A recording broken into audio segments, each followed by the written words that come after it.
Governor Rick Scott of Florida is proving himself yet again to be one of the most brazenly corrupt governors in the country. And that's a hard thing to do. I don't know if you've seen the governors in the United States of America recently, but I'll throw out a few names here. Rick Perry, Chris Christie, the dude who literally gave away pieces of the World Trade Center to his political donors that helped him out. Oh, God, it doesn't get any more gross than that. Chris Christie, who handed out Sandy FEMA money, Hurricane Sandy FEMA money, to places not based on who needs it, but who did political favors for him. So there would be some places that got ravaged by the hurricane, and they got a tiny amount of money, and other places that had very little damage. Okay, like a few wind chimes fell off the front porch, and he's like, "Here, take millions of dollars." It's just insane corruption, but seriously, I know sounds crazy to say. Rick Scott of Florida might even be worse than that.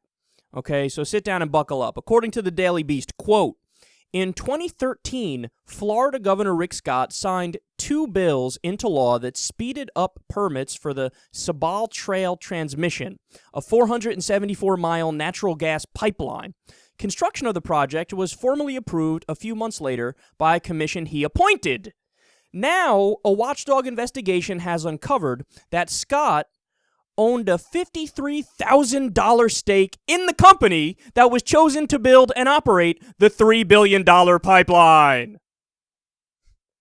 Okay, that is 100% illegal.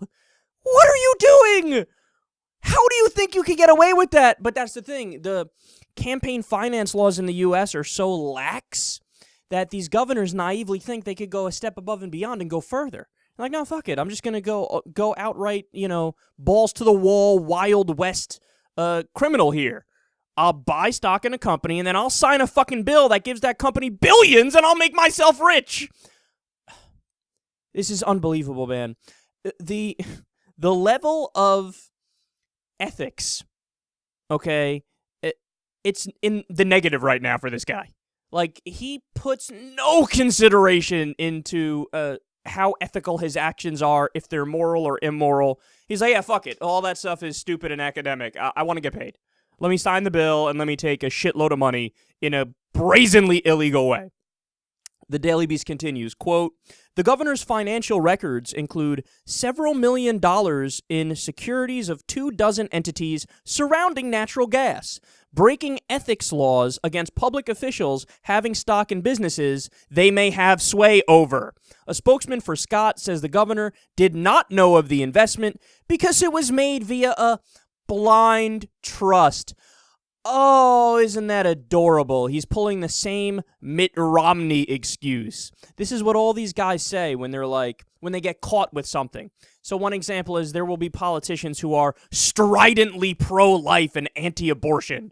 And then they come to find out, oh, you invested a tremendous amount of money in these companies that perform abortions. Oh, did that happen? Well, see, what had happened was there was a light shining off of a swamp, and it created an echo and a thing in the distance that made it look like a UFO, but a blind trust, something. I don't know. Do you believe me? They're such brazen liars, man.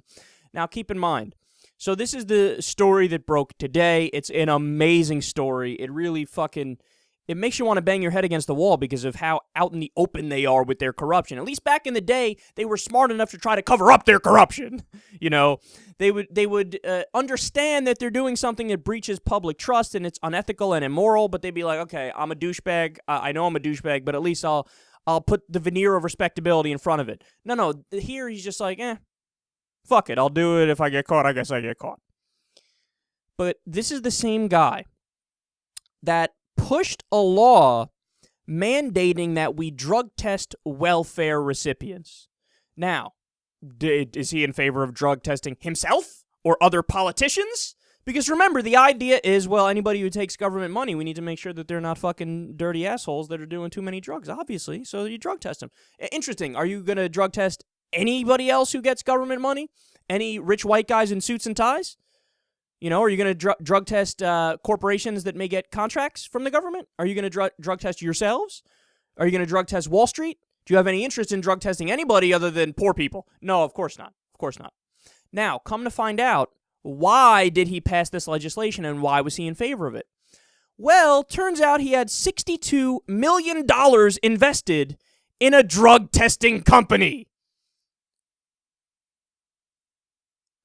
Rick Scott is the typical sleazeball, corrupt politician. Every single stereotype that people have of politicians, like, oh, they talk out of both sides of their mouth. They have the fucking hair slicked back in a greasy way. You could tell that they're unethical. It just oozes from their pores. That's exactly, Rick Scott minus the hair. That's what this guy is. He's just this embodiment of all that is wrong with the culture of corruption in the United States of America. And this is why people oftentimes are not interested in politics in America. Because they go, oh, whatever, they're all crooks, they're all liars, fuck them. What am I going to waste my life caring about this? And it turns otherwise smart people and good people off because they know they have no effect on the policy and they know that everybody leading us are assholes. So, Rick Scott, man, if I had any position of power where I had some sway over this, I would throw the fucking book at this guy. I would try to lock him up for such a long time. I'd try to get this guy a life sentence if I could, man. What a horrendous human being. It's so obvious that he's in politics for himself for narcissistic reasons. And, he's one of those guys he's just stupid enough to not stay within the lines that were drawn up, which already allow for a tremendous amount of legal bribery and corruption. He was dumb enough to step outside of those lines, which are already very vague and open and abstract, and he's exposing to the world what he really stands for.